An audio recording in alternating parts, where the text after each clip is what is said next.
Queen Elizabeth II, A Little Golden Book Biography by Jen Arena, illustrated by Monique Dong.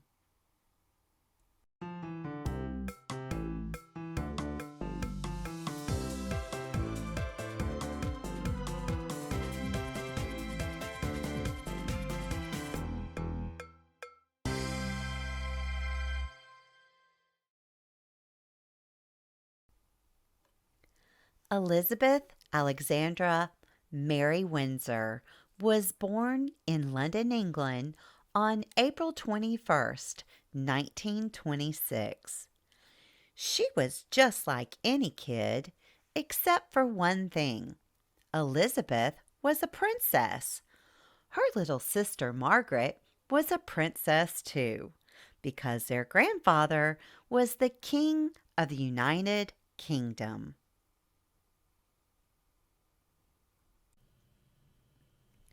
Elizabeth and Margaret first lived in a townhouse in London. It had 25 bedrooms and a ballroom, but it wasn't a palace. Lilibet, that was Elizabeth's nickname, was smart, a little shy, and very organized. Before bedtime, she lined up her toy horses and pretended to feed them. The girls didn't go to school. They had lessons at home. Their family was close and happy. No one thought Elizabeth and Margaret's father would ever be king. Their uncle, his brother, was next in line to the throne.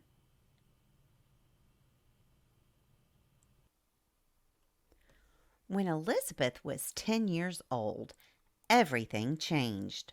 Her grandfather passed away and her uncle became king, but only for a short time. Now, suddenly, Elizabeth's father had to be king. Since he didn't have a son, his oldest child, Elizabeth, was his heir to the throne. One day, she would be the queen. The family moved to Buckingham Palace. The king didn't make the laws of the land. That power belonged to Parliament.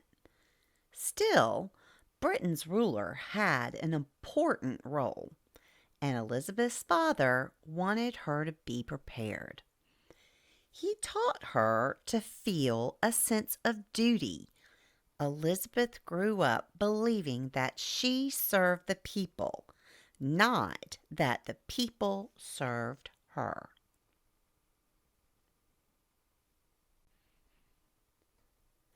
In 1939, Hitler's army invaded Poland, which started World War II. The king and queen stayed in Buckingham Palace, even as it was bombed. For safety, the two princesses lived at Windsor Castle in the countryside. The crown jewels were hidden there too, 60 feet under the castle, in a biscuit tin. During the war, Princess Elizabeth wanted to help. She raised money for the troops. She gave a radio speech to cheer up children like her who were away from home because of the war. And when peace comes, remember it will be for us, the children of today, to make the world of tomorrow a better and happier place.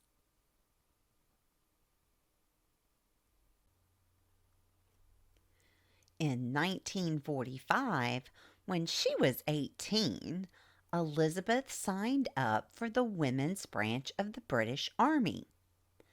She learned to change tires, strip an engine, and drive large trucks.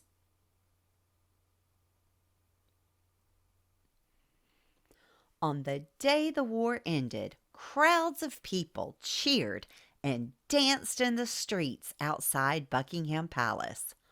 Princess Elizabeth and Princess Margaret happily joined them.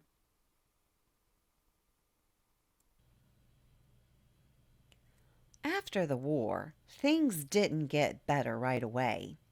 London had been bombed and would need to be rebuilt. But soon came some happy news: a royal wedding. Elizabeth was in love. She had met charming, handsome Philip when she was just 8 years old. They'd met again when she was 13, and for years they had written letters back and forth. On November 20th, 1947, they got married.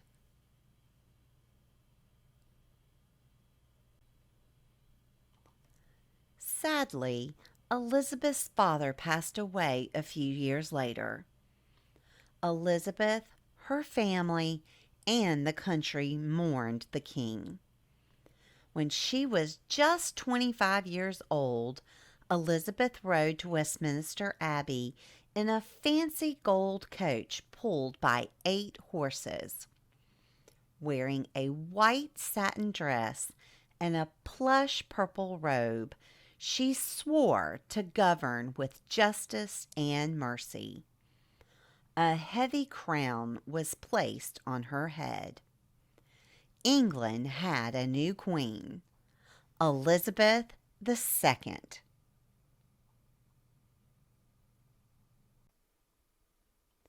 Queen Elizabeth didn't wear a robe and a crown every day. She mostly wore colorful suits and hats. But every day she served the people and her country. She raised a family, too. Elizabeth and Philip had 4 children, 3 boys and 1 girl.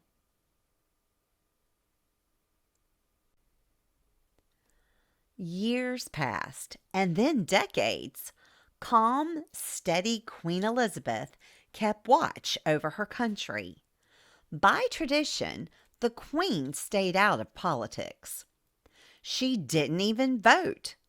But that didn't mean she didn't make changes.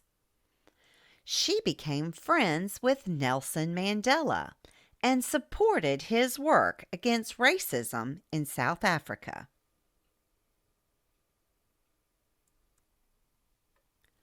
She visited Ireland, despite its troubled history with Britain. She was the first British ruler to go there in 100 years. She backed a new British law allowing a ruler's oldest child, a son or a daughter, to be heir to the throne.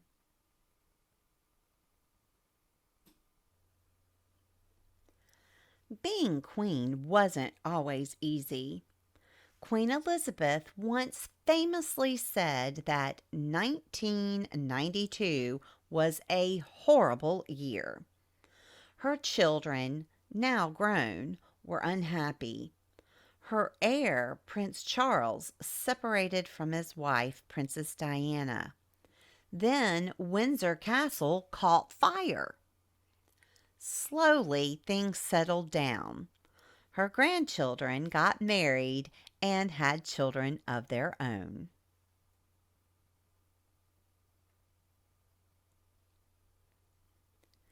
In 2012, Britain celebrated something very special: a Diamond Jubilee. Elizabeth had been queen for 60 years. There were concerts, fireworks, and picnics. People lined the streets to cheer. With her family around her, Queen Elizabeth watched and waved and smiled. A few years later, on September 9th, 2015, Queen Elizabeth II became Britain's longest ruling monarch, overtaking her great-great-grandmother Queen Victoria's record.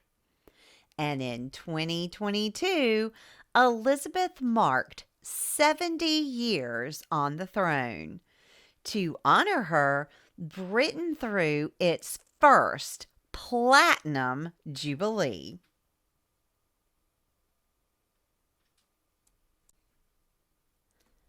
In war and in peace, in good times and bad, Queen Elizabeth carried on. Fate made her a queen, and by working hard, she won the people's respect.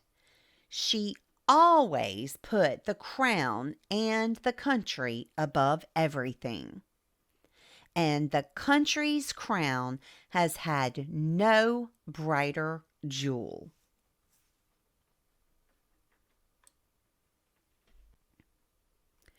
Grandma wanted to read this book about Queen Elizabeth II because this is a special time in the world, actually. On September 8th, 2022, at the age of 96, Queen Elizabeth passed away in her beloved Balmoral Castle in Scotland. And when she died, her title was passed to her son, Prince Charles. And that means that on September 8th, he became King Charles III. And his wife became Queen Consort, which is the title given to the wife of the king. So she isn't the queen like Queen Elizabeth because she's not the reigning queen. King Charles is the reigning king. So Queen Consort just means that she's married to the king. Now, Queen Elizabeth reigned over 15 countries, but people all over the world respected her and mourned her death. King Charles III now reigns over these countries, and when he dies, he will pass the crown to his oldest son, Prince William. And Grandma wanted to read this story because in the United States, where Grandma lives, we don't have a queen. We have a president. But we know who the queen is, and a lot of people, like Grandma, have ancestors and maybe family now that live in the UK or one of the countries that Queen Elizabeth ruled over. Grandma's family is actually from the UK. So it doesn't matter where you live. A lot of people loved Queen Elizabeth and mourn her death and are happy to see the passing of the crown to King Charles and will be happy to see it pass again to Prince William. It's sad when someone dies, but it's also good to see things move forward. Now, Grandma wants you to click that thumbs up button if you knew who Queen Elizabeth II is.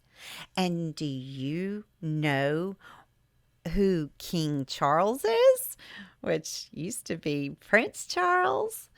Click that thumbs up button if you know about the royal family.